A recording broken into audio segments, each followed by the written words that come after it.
그때 생각한 것이 이게 그 대한민국의 미래 비전 만드는 작업, 그때가 2005년도였습니다. 그렇기 때문에 25년 뒤인 2030년에 대한민국은 어떤 모습이 돼야 되고 어떤 길로 가야 되는가 하는 작업을 해보기로 했고, 그 작업을 위해서 하여튼 총 우리 국뿐만 아니라 바깥에 외부에 교수와 박사들까지 한 60명을 이제 이렇게 만들어서 그 일에 매진했습니다. 그 작업은 앞으로 25년 뒤를 생각하면서 대한민국의 비전은 무엇가 돼야 된다.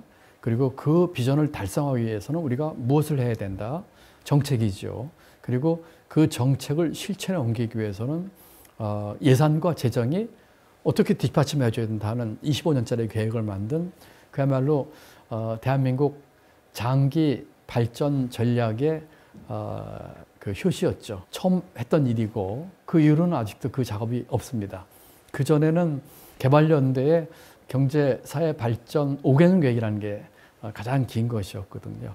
그게 하나였었고요. 두 번째는 그 작업 속에는 25년을 내다보는 작업이었기 때문에 단시간 내에 해야 할 일이 아니고 국제 상황 또 앞으로의 예측까지도 했었어야 되는 것이죠.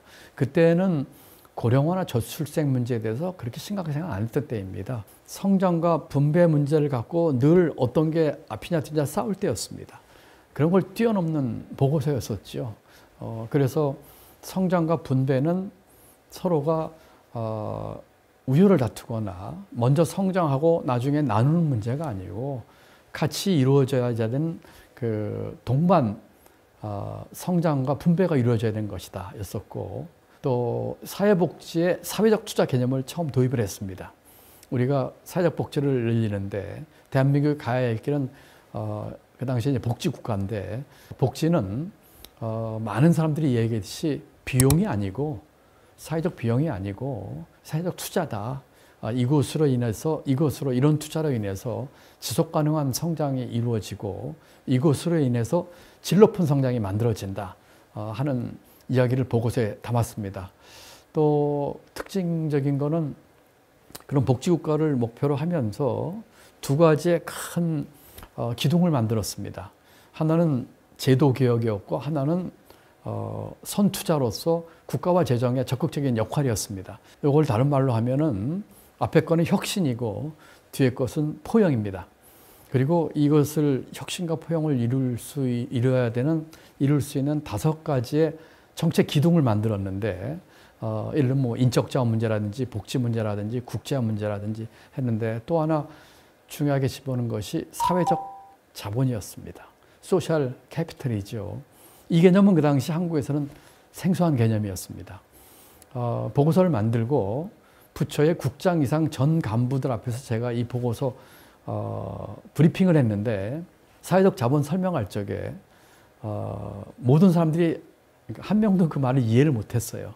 다들 사회 간접 자본 SOC로 이해를 했습니다. 그래서 제가 다시 한번 설명을 했죠. 대한민국이 선진국으로 가기 위해서는 복지국가나 혁신으로 인한 제도개혁과 또 선투자로 인한 포용이 같이 있어야 되는데, 그걸 이루기 위해서는 우리 사회의 신뢰와 투명성과 법치주의라든지 하는 것이 만들어지는 눈에 안 보이는 이 사회적 자본이 축적되지 않으면 선진국이 안 된다는 얘기를 했는데, 두 번째 설명할 때 딱 한 분이 알아들었습니다.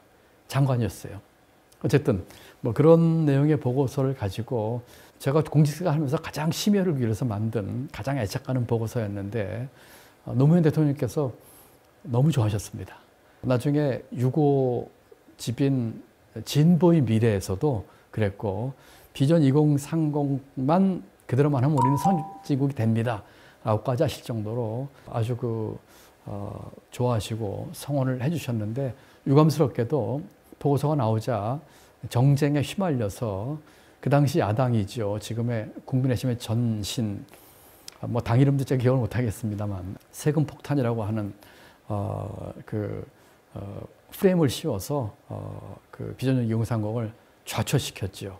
저는 그 당시에 너무나 안타까웠습니다. 정당이나 이념이 아니고 정말로 대한민국 앞날을 위해서 만든 보고서인데 제대로 된 토론 한 번 없이 무조건적인 발목 잡기 그리고 그 당시 여당에서도 이 보고서에 대해서 아주 적극적인 방어에 조금을 덜 했습니다. 안타까웠고 제가 경기지사로 선출이 되고 선거 끝나고 취임하기 전에 봉화에 노무현 대통령 묘소를 참배할 기회가 있었는데 그 보고서를 다시 가지고 가서 이렇게 봉정을 했던 기억이 납니다.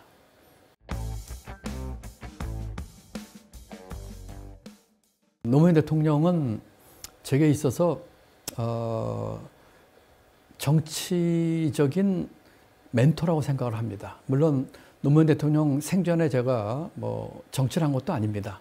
그렇지만 그 비전 2030으로 인해서 많은 것을 생각하게 만들었습니다. 그것은 정치권에서 이와 같은 것을 좌초시킨 소위 말하는 이념, 가치, 철학, 도대체 이게 무엇일까 하는 데 대해서 깊이 고민을 하게 됐습니다.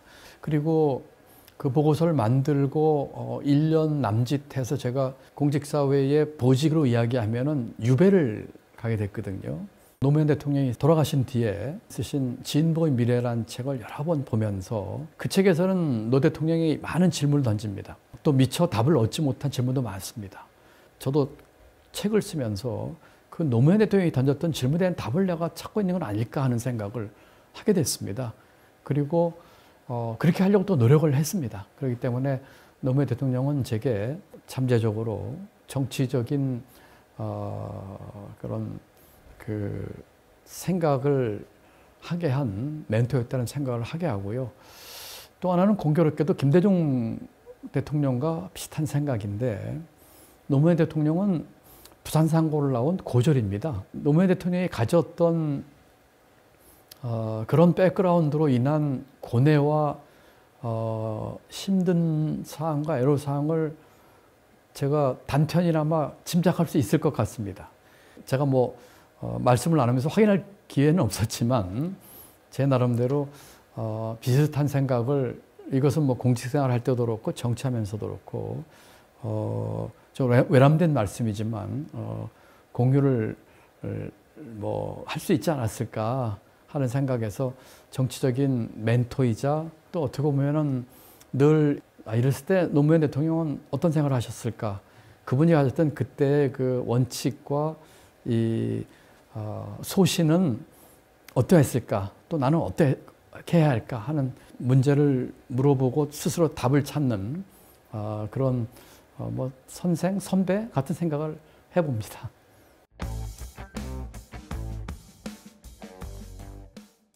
저는 대통령들과 아무런 개인적인 인연이 없습니다. 예를 들어서 문재인 대통령, 박근혜 대통령, 이명박 대통령, 김대중 대통령은 뭐 당연하고요.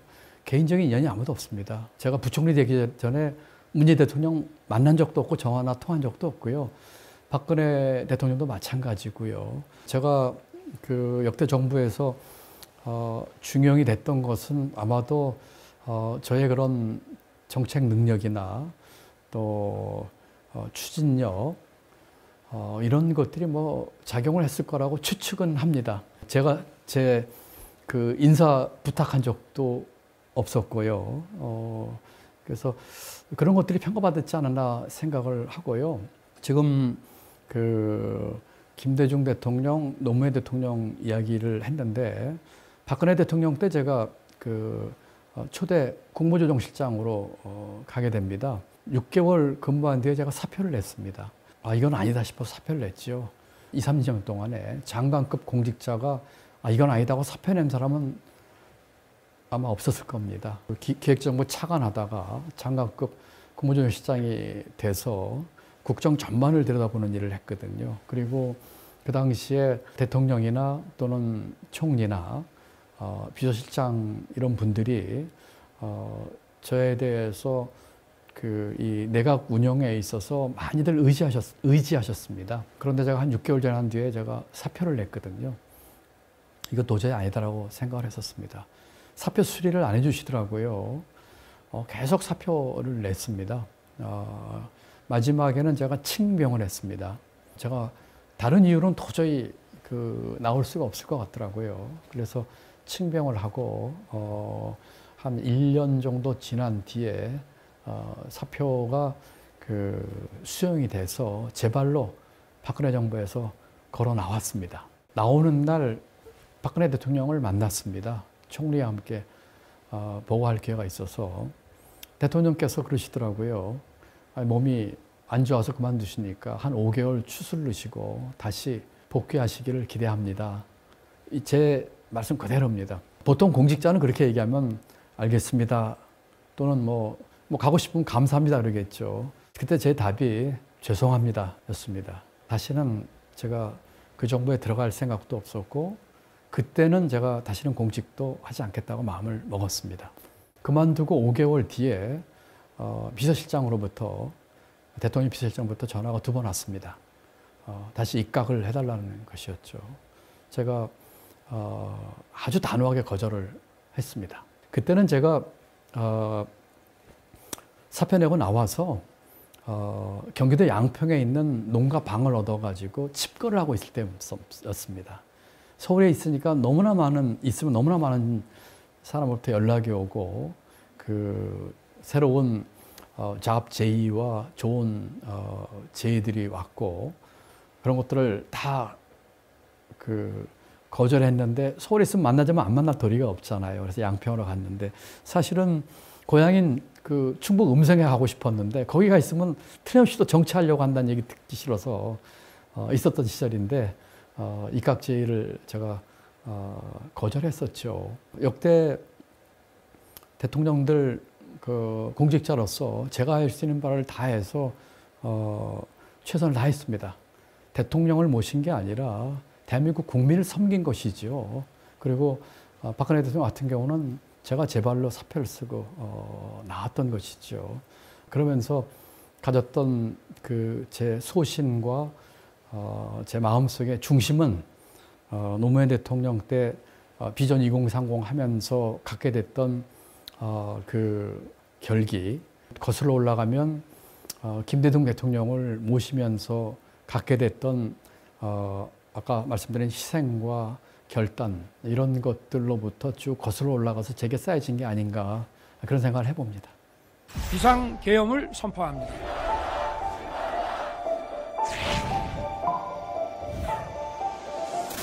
정부가 결국 구제금융을 신청하기로 했습니다. 김대중 후보 전국적으로 사건들을 달리고 있고 대통령으로서의 직책을 성실히 수행할 것을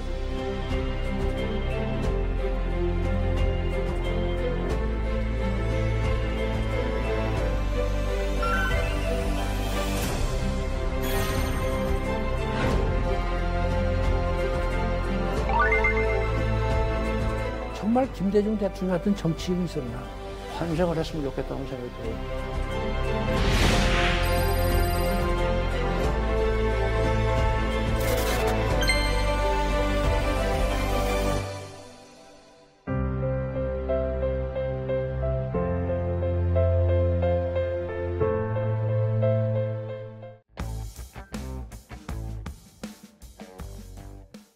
제가 아주대학교 총장을 가게 됐습니다.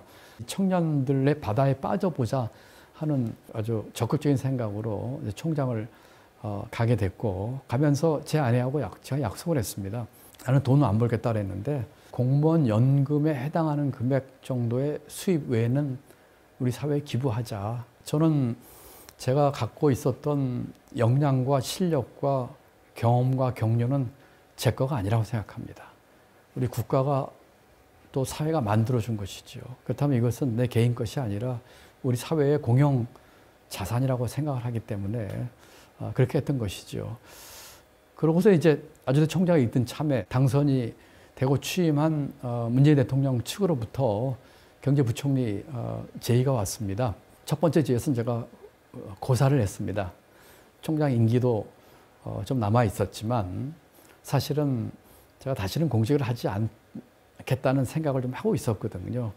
그랬더니 두 번째로 다시 연락이 와서 문재인 대통령 그 선거 당시 캠프에 제가 만들었던 비전 2030이 일종의 바이블 같은 것이었는데 이거 저자가 김 총장 아닙니까?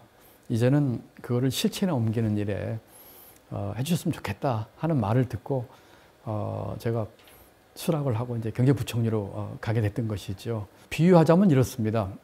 다산 정약용 선생이 조선시대의 모든 제도와 관습을 깨기 위한 경제유표라는 책을 쓰셨어요.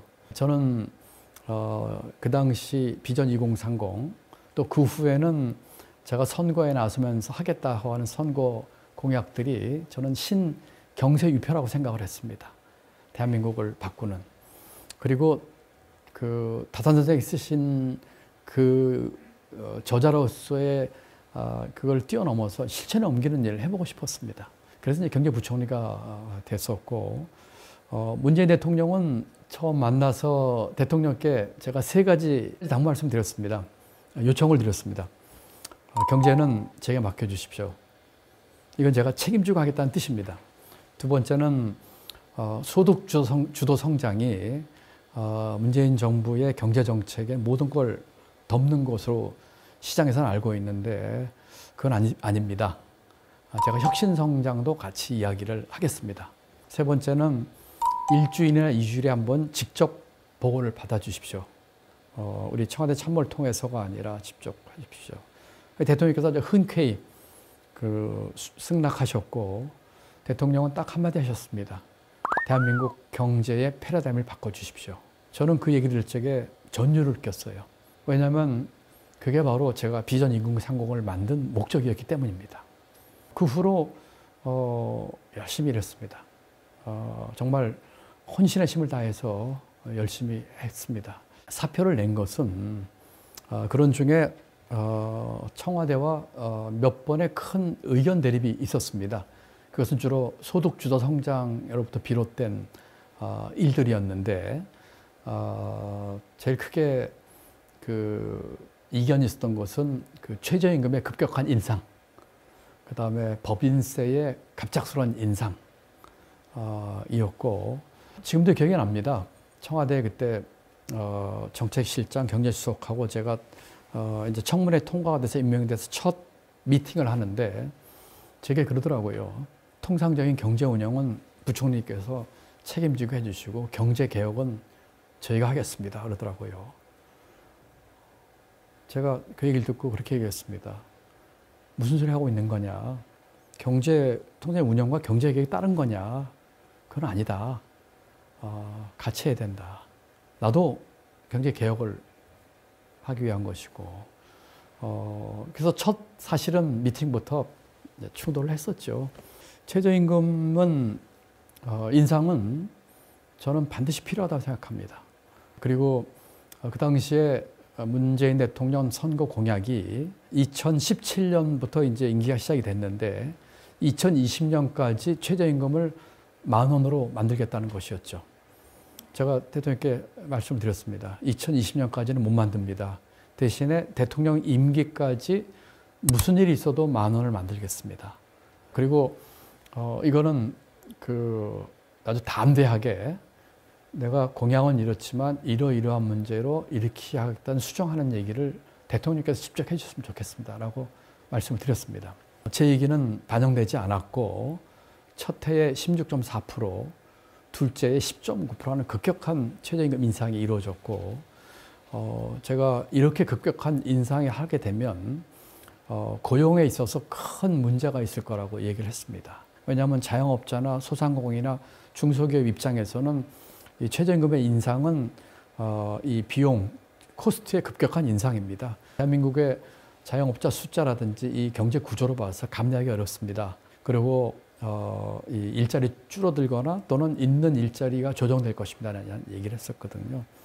어느 날 하루 상간으로 정책실장은 당정청 협의도 기억이 나는데 마이크 잡고 고용 아무 영향이 없다고 이야기를 했고 그 다음날 국회 상임위에서 저는 조정이 있다고 상반된 얘기를 하는 식으로 모양이 비춰졌거든요. 그리고는 2018년 7월 달 고용이 바닥으로 떨어졌습니다.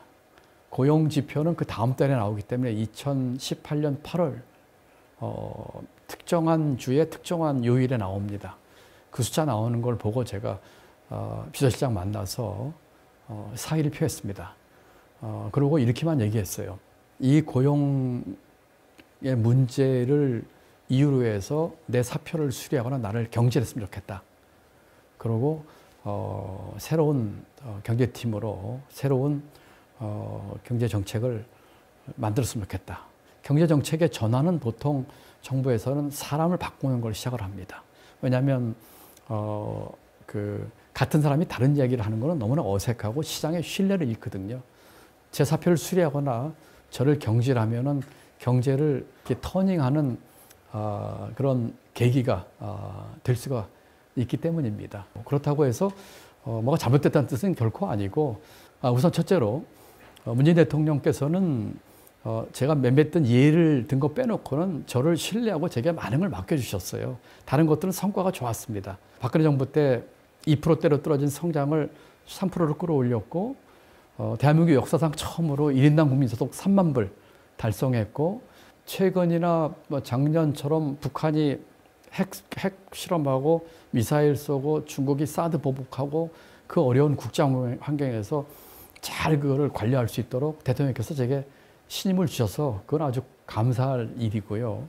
몇 가지 면에서 이제 그런 그 갈등과 그 청와대와의 대립은 저는 제 소신껏 그렇게 하는 것이 대통령을 제대로 모시고 대한민국 경제를 위해서 제가 할 일이라고 생각을 했기 때문에 소신껏 했고 그런 점에서는 대통령께도 감사드리고 있습니다.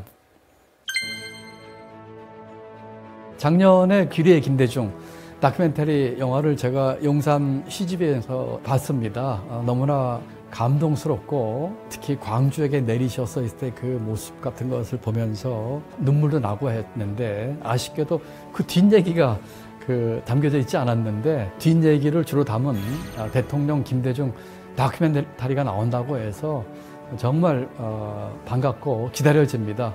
저도 꼭 보겠지만 많은 분들이 보시고 김대중 대통령의 그 뜻을 기리는 그런 계기를 만들었으면 좋겠습니다. 국회의원 5번, 대통령 3번, 낙선 전문가인데 불가능한 걸 가능하게 만드는 게 정치인 거지. 사형수가 17년 만에 대통령이 되는 과정이 민주주의가 이 땅에 내려오는 과정이었고